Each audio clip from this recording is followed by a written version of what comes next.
বন্ধুরা, চিকেন রান্নাটা শুধু দেখো কত সুন্দর কালার এসেছে। আর টেস্টটা নাকি আমার ছেলের তো খাওয়া হয়ে গেল পরোটা দিয়ে, টেস্টটাও কিন্তু খুব ভালো হয়েছে, খাসির মাংসের মতো।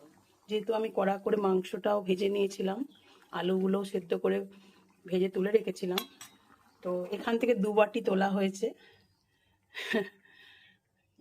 তো তার জন্য অল্প কমই লাগছে, তাছাড়া কড়াইটা ভর্তি ভর্তি হয়েছিল রান্নাটা।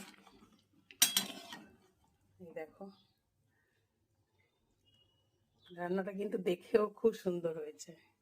আমি তো কালার লঙ্কার গুঁড়ো ইউজ করি না, একটু নিয়ম করে রান্না করলেই কিন্তু কালার লঙ্কা গুঁড়ো দেওয়ার মতন কালারটা আসে রান্নাতে, তাই না বন্ধুরা?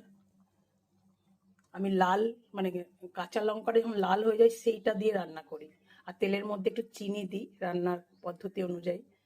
তো কেমন হয়েছে রান্নাটা অবশ্যই জানাবে তোমরা। খুব ভালো থাকবে।